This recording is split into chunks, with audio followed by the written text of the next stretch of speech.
Namesto tega brezveznega videoposnetka bi bil tu lahko vaš oglas.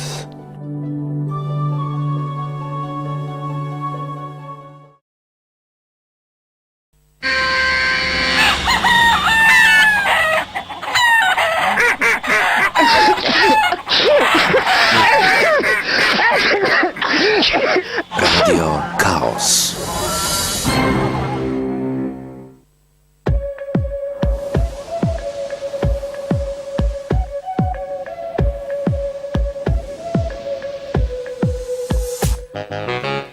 Dobar dan, spoštovani, to je seveda Radio Chaos na www.radiochaos.info in na 60. TV kanalu Ljubljanskega kabla. Če imate pa pri seboj ustrezne mobilnike, nas seveda lahko gledate tudi tam na istem naslovu.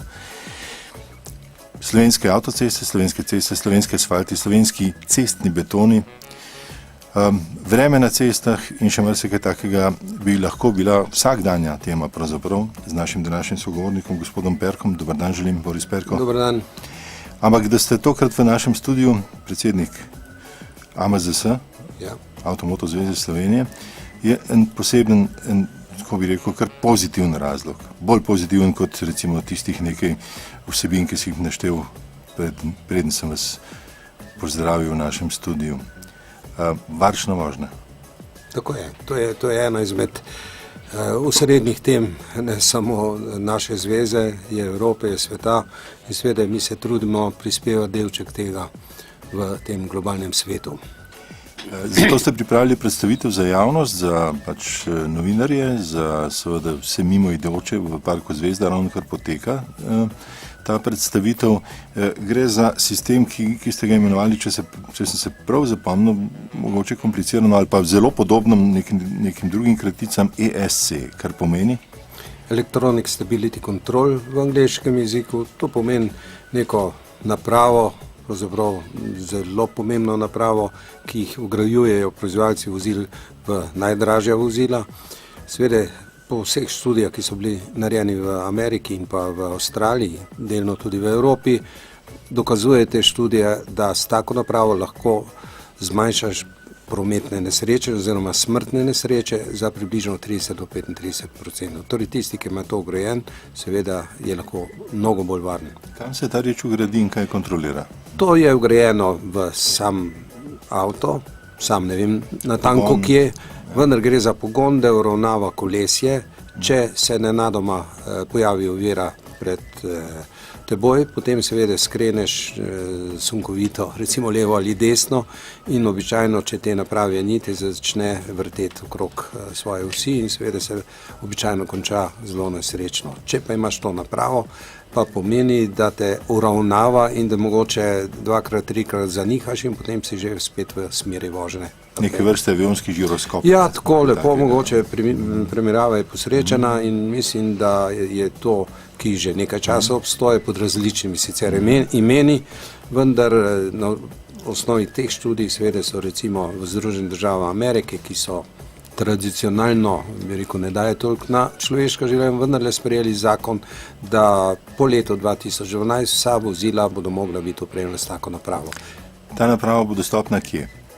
Oziroma morda je že. Je že dostopna, mislim, vgrajena v vozila. Torej naše prizadevanje naše krovne organizacije v Evropi in svetu FIA je, da bi proizvajalci v vse avtomobile vgradili, ker največ nesreč je v avtomobilih nizkega in srednjega cenovnega razreda in seveda s tem bi se bistveno izboljšala prometna varnost. Tudi za tovorna vozila, avtobuse?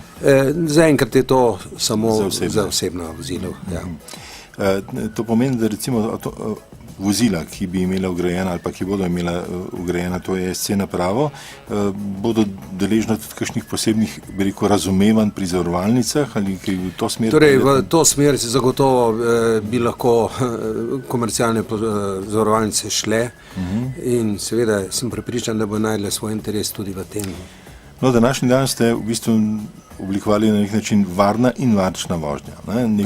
Neke vozilje tudi v Parku Zvezda ste razstavili, ki, da rečem grdo, pokurijo zelo malo ogljikovega monoksida. Tako je.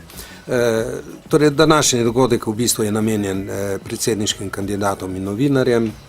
predsedniškim kandidatom zato, ker smo prepričani, da lahko taka moralna avtoriteta, kot je predsednik države, veliko vpliva na slovensko nacijo in seveda tudi na državo. So se odzvali vsi?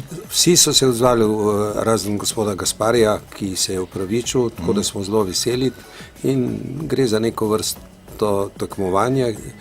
Po tekmovanju, potem, ko se bo zdaj vrnili s Tacnom, bomo ugotovili, kdo je najbolj varčno vozil.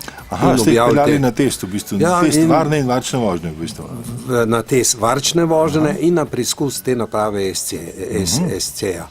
In v Tacnu vsak bo vozil vozilo z to napravo in vozilo brez in bo samo gotovo pravzaprav kakva velika razlika med tem. To je smisel tega ozaveščanja pravzaprav bodočega predsednika, da bo, ker do zdaj noben predsednik se s tem ni ukvarjal in mislim, da tako kot je primer, če ga navedem, v Franciji pred 4 leti predsednik Chirac, ko je bila velika morija na cestah, pozval francosko ljudstvo na njim lasten način, čustven, in poleg tega seveda še niso ukrepov, so sledili, so bistveno spremenila varnost. In zdaj lahko govorimo o eno najbolj varnih dežel, kar pred 4 leta to ni bila.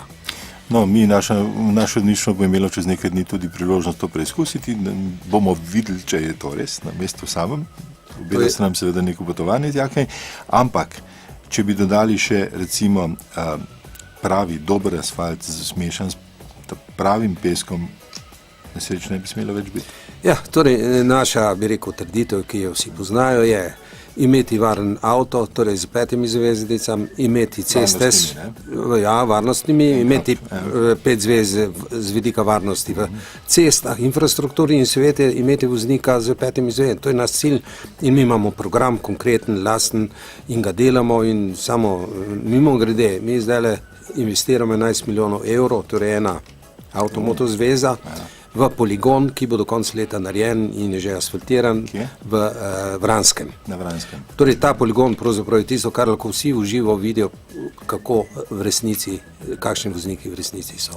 Gospod Boris Perko, predsednik AMZS, prav lepa hvala za obisk v studio in za te spodbudne informacije in sporočila. Hvala vam. Srečno. Srečno, nasvidenje.